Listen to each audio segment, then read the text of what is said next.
Ezekiel 7:20-22 is a judgment for a people who turned beauty into a brand and glory into ego. It's the prophetic stripping of identity built on aesthetics, status, and symbols. Let's break it down line by line, especially through your requested lens.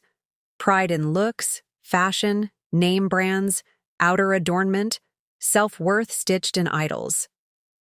Verse 20. They transformed the beauty of his ornaments into pride.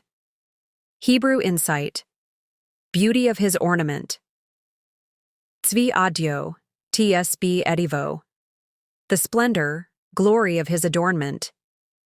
This refers originally to the temple, but symbolically, it's everything God gave as glory, aesthetic, function, identity.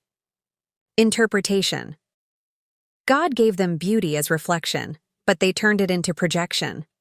His ornaments were meant to point to him, but they reflected it back on themselves. It's not glory for worship anymore, it's drip for ego. Isaiah 3:16-24.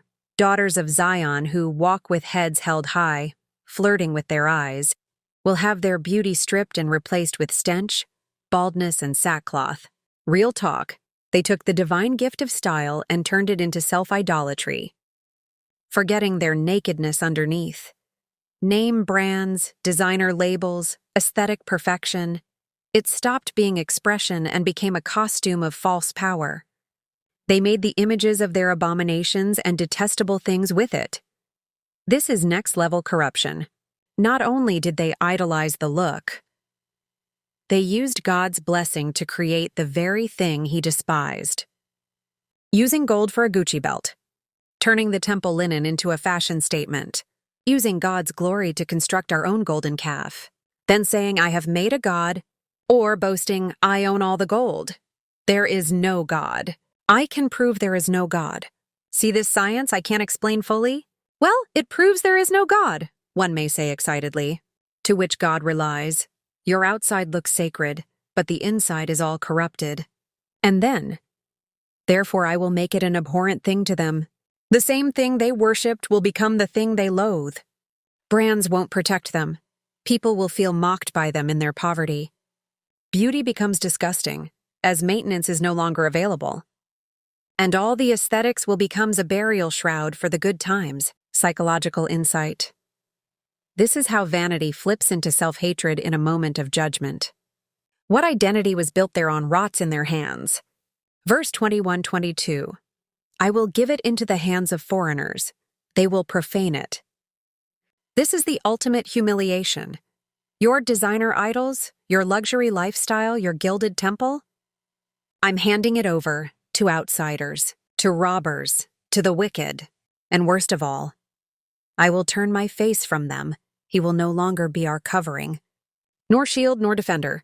At some point it would seem like God was defending the devil. He will not allow hate to thrive, so he warns. Lamentations 1:10.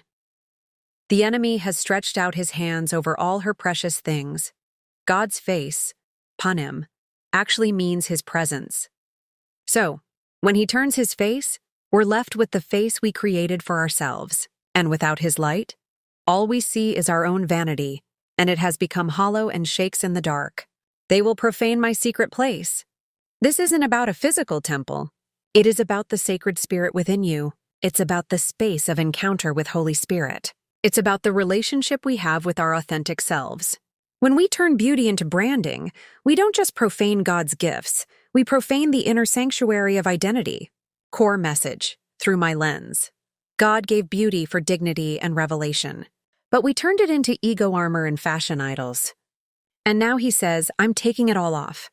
You will feel naked, exposed, and hollow until you remember who you are without the costume. Final truth.